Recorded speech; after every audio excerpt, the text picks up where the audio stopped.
It's time now to let the world slow down. To let your breath settle like evening fog over a quiet hill. Feel your shoulders soften, feel your jaw loosen. Let your hands rest gently, with nowhere to go, nothing to hold. You're safe here, you're warm. And you're ready to drift, softly and slowly, into the hush of another world.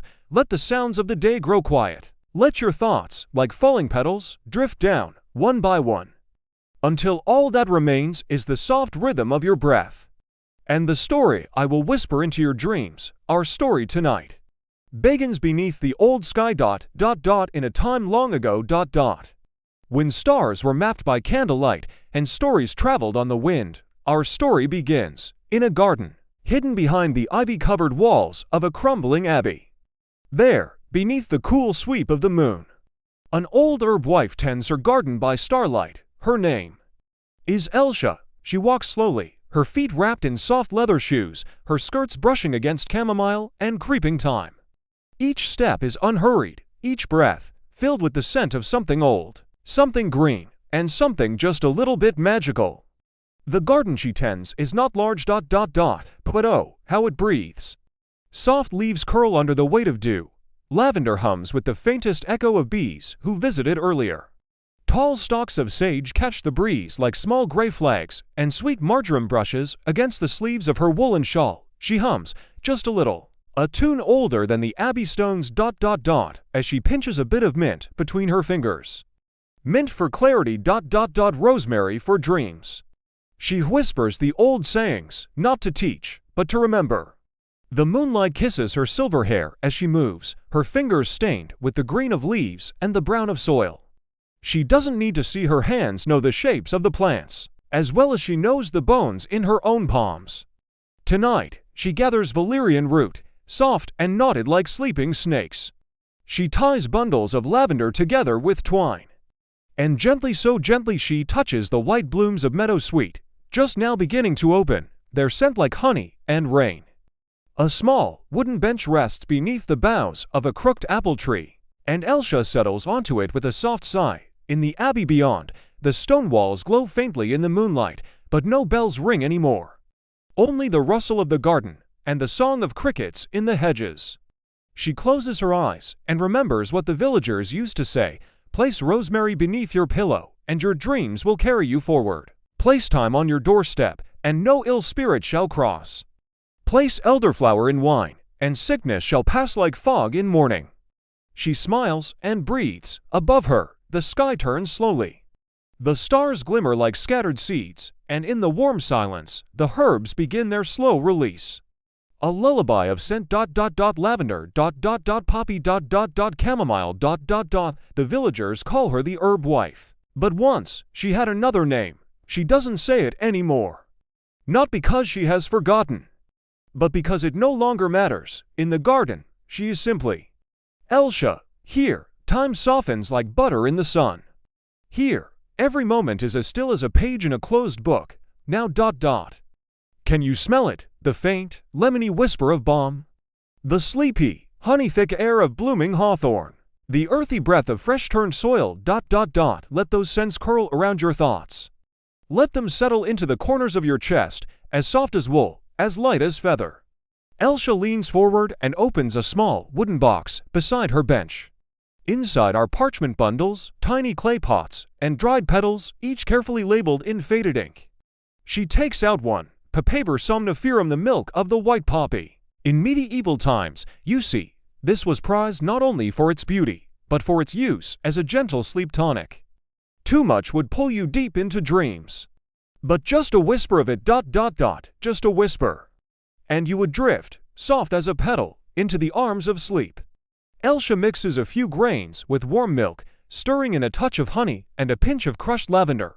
Not to drink tonight just to smell. She lifts the cup and as the scent rises, even the garden seems to exhale with her. Tonight, she will not dream of kings or battles, of towers or dragons. Tonight, she will dream of roots, of warm bread pulled from earthen ovens, of slow rain falling on soft leaves, of bees weaving golden threads through fields of yarrow. And maybe, if the rosemary is strong enough, a dream of someone she once loved, someone who once picked herbs beside her, long ago, when the garden was younger, and so was she. You, too, are welcome here. The garden holds no strangers. Only wanderers, only dreamers, only those ready to rest. So lie back now, let your breath slow, feel the whisper of time as it brushes your fingertips. Feel the hush of moonlight on your cheek. And let yourself slip, gently, into the herb wife's dream. The candle flickers inside her cottage window now. A golden heart beating softly within old stone walls. Elsha rises from the bench, her bundle of herbs tucked in the crook of one elbow, her shawl drawn a little closer over her shoulders. The night air carries the damp scent of the stream below the hill, cool, slow-moving water edged with mossy stones and sleeping reeds. A toad croaks once, then disappears into silence. Elsha's footsteps crunch softly on the gravel path as she makes her way to the door carved with symbols of simple, ancient carvings, a knot of 3 herbs, a crescent moon, a spiral that turns inward like a snail shell. These weren't for decoration. Long ago, people believed such signs kept bad luck away. That they held meaning, passed from hand to hand. Like recipes or lullabies, the door creaks gently open. And there inside is her world. Low wooden shelves line the stone walls, bowed with the weight of jars and bottles, each filled with dried leaves, bark, powders in earthen hues ochre, moss, rust, chalk white. Bundles hang from the beams above, drying slowly, sage, mugwort, angelica, and rue, their shadows swaying gently like forgotten prayers. A kettle simmers over the hearth, its steam rising in a slow curl. The fire crackles low, not roaring, just the kind of fire that speaks in whispers. The kind that warms the bones without waking them. She places her fresh herbs on the table beside a faded cloth embroidered with tiny sprigs of thyme and elderflower. Her fingers move slowly, with ritual care, sorting, snipping, bundling. Outside, the wind shifts, and a soft patter begins, rain, just barely, just brushing the leaves like a lullaby. The roof creaks in the most comforting way. Like a home settling deeper into its own dreams, Elsha lights a beeswax candle. Its honey scent mingles with the sharpness of rosemary drying by the hearth. She takes a deep breath. And so can you, if you like, in through the nose. Let the scent of rosemary drift in. And out through the mouth, let it carry any worries away. Again, in, slowly, out, gently, like the tide beneath the moon. Tonight, she prepares 3 satchels, one for the widow Margwin, who cannot sleep since the harvest ended. In that one, she places dried hops, yes, the same kind once used in brewing ale, but long ago, people knew. Hops, placed in a pillow, could soothe even the most restless dreamer. The second is for young Cetic, who fears lightning storms in the night. For him, she uses lemon balm Melissa officinalis, known even in the old Latin herbals as the herb to calm the heart. She adds a touch of motherwort and murmurs a rhyme under her breath, a rhyme only herb wives remember. The last satchel is for herself. She smiles a little as she ties it shut. Inside, 1 crushed bay leaf, a spoonful of lavender buds, and 3 rosemary sprigs, fresh and sharp. To dream true, she whispers, to find what's been waiting beyond the veil. She sets the satchels aside and lifts her kettle. Warm water pours over dried linden blossom in a clay cup. Did you know? In the Middle Ages, linden was steeped in water to ease tension. To calm the belly, 2 coaxpeas into even the most worried traveler's chest. Its flavor is soft, like rainwater over flowers. Elsha holds the cup close to her face, inhales, closes her eyes, and lets the steam warm her cheeks. The candle flickers, the fire cracks once, like the snapping of a twig. And then, silence, not empty silence, but full silence. The kind that wraps around you like a wool blanket. The kind that comes not from absence, but from presence, presence of stone, and leaf, and flame. Of time moving slowly, of air made thick with old comfort. In this moment, you may feel as if you, too, are there, seated across from Elsha, wrapped in a patchwork shawl, your hands curled around your own warm mug. Can you feel the heat of it against your palms? Can you smell the steam rising? That soft, herbal hush that asks nothing of you except to rest. To breathe ... to simply be. She lifts her gaze and smiles at you. Her eyes are the kind that have seen many seasons. And yet still sparkle, like frost on a window pane touched by sun. You've come far, she might say. But rest here a while, there's time yet, and there is. all the time you need. No rush, no clocks ticking here. Only the slow rhythm of the rain on thatch, the low, sleepy sigh of the fire. The softness of a voice telling you ... you are safe, you are safe. Outside, the night deepens, the rain falls a little heavier now, a gentle percussion on the roof, not sharp, but like 1,000 soft fingers tapping on old wood. And inside, nothing stirs too quickly, nothing rushes. Not the flickering candle, not the breath of the fire, not the slow spiral of steam from Elsha's cup. The cottage itself seems to breathe, wood and stone remembering all the years it has seen. Harsh winters, rich harvests, and always the quiet return of spring. Elsha leans back in her chair, its wooden arms smooth and curved with age. It creaks, just a little, as she settles, a creak like an old friend sighing beside you.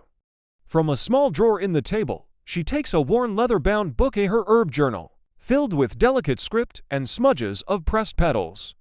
She runs her fingers along its cover, then opens it gently, and reads a passage to herself, aloud, but softly, as though the words might float upward and settle like mist in the beams above, greater than when the moon is thin and the air is still, steep elderflower for fevers and willow bark for pain, a prayer whispered to a cup of linden tea, carries more healing than hands ever could. She pauses, and the corners of her mouth lift, not quite a smile, more like the memory of one. She looks around her little home, the shelves, the herbs, the firelight dancing on the old wooden flora, and nods, as if in conversation with the walls. There's comfort in ritual, in doing things slowly. In lighting a candle not for light, but because it reminds you to breathe. Let yourself breathe now. Soft and slow, in through the nose. Feel it fill you, out through the mouth. Feel the tension melt away, again, in, out. The breath moves like wind through barley, like tide against stone. Like the pulse of the garden in the stillness of night. Elsha sets the book aside and listens to the rain, every drop a lullaby, every rhythm a doorway to somewhere softer. She reaches toward the mantel and lifts down a small bundle tied with ribbon. A sachet, filled long ago, lavender, oat straw, rose petals, and a single bay leaf. It's been resting near the hearth for weeks now, drying and waiting for just the right dream. Tonight is the night. She presses it between her palms and closes her eyes. There is an old belief that herbs remember, that the plants you gather during times of peace carry peace within them. That the ones picked with joy will return joy to the dreamer. The sachet warms in her hands, and she places it under her pillow. She will sleep soon and dream. But first, she rises slowly, moves to the tiny window that overlooks the garden. She draws back the curtain with fingers shaped by time, and there it is, her garden. Even in the rain, even in darkness, it is alive. The rosemary still stands proud, its scent rising even through wet soil. The thyme clings low, sheltering tiny snails beneath its leaves. The poppies bow their heads, and the mint presses gently against the path stones, breathing in the night. She smiles, and you, too, might be able to see it. If you close your eyes, imagine the way the garden smells in the rain, earthy, sweet, green, and deep. Imagine the drip of water off the broad leaves of comfrey, the glisten of snail trails in moonlight, the slow sway of foxglove, tall and dreaming of bell songs. Can you feel the mist, soft against your cheeks? Can you hear the distant sound of the stream, like wind whispering through silver coins? Elsha breathes it in, all of it, and whispers something into the night. It is not in English, nor in Latin, it is older. A language of gardens and mothers, of old women who listen more than they speak, and who speak only when the words carry warmth. Her eyes drift closed, her hand rests on the windowsill, and she stands there a long time, as if the rain and the earth and the garden are all humming the same song, just for her, or maybe, just for you, because this is a place you can return to, whenever you like. This garden, this cottage, this firelight and herbal hush. It is tucked gently between the folds of night. Between breath and dream, between the world that rushes, and the one that simply waits, and now, the time has come to rest. Elsha returns to her chair, sits once more, and lowers her eyes. She does not need music. She does not need a clock. She does not need anything at all, except this moment. And you, here with her, a companion by firelight. Wrapped in the same warmth, held by the same stillness. The candle has burned lower now, its light gentler, more golden, casting long, stretched shadows that waver softly across the cottage walls. Elsha sits with her hands in her lap, her fingers lightly curled as if cradling an invisible bird. She is not quite asleep, but not quite awake either. That soft place between, where the waking world quiets and the dream world begins to hum. Outside, the rain lightens again, becoming more of a mist, kissing the leaves and the thatched roof with one final sigh. Somewhere in the garden, a hedgehog stirs, nudging damp clover aside, searching for shelter beneath the rosemary bush. Elsha hears him. She always hears the quietest sounds. She smiles with her eyes still closed.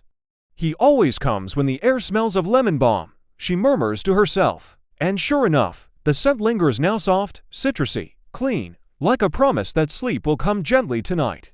You see, in the old world, people truly believed that every herb had its time, its hour, its moon, its purpose.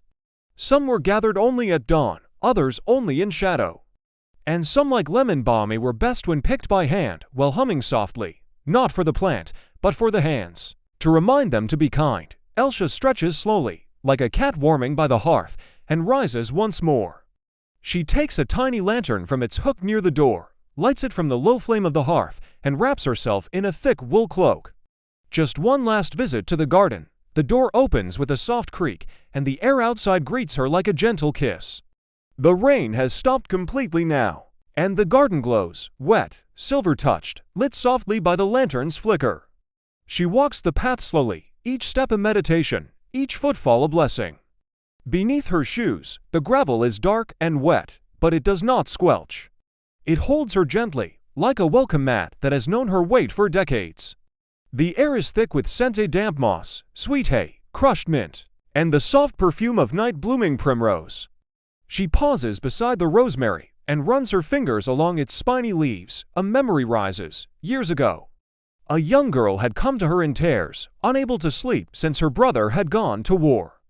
Elsha had made her a pillow stuffing of rosemary and valerian, tied with red thread, and whispered over 3 nights. When the girl returned, she said, "I dreamed of him, not of his death, but of his smile. That's the magic, you see. Not to change the world, but to soften its edge. To bring warmth to the cold corners, to offer rest where there was only ache." Elsha breathes in deeply now, and exhales. The rosemary responds, as if sighing with her. Further along the path, she reaches the small, wooden gate that leads to the back grove, a hidden corner of her garden, wild and old, where no plant grows in rows. She unlatches it and steps through, lantern light catching on dewlace spider webs, on mushrooms that glow faintly from beneath bark, on a toadstool ring nestled between ferns. There is no fear here, only mystery. The kind that children feel when they hear stories of fairy folk, and mossy glens, and quiet spirits that sleep beneath trees.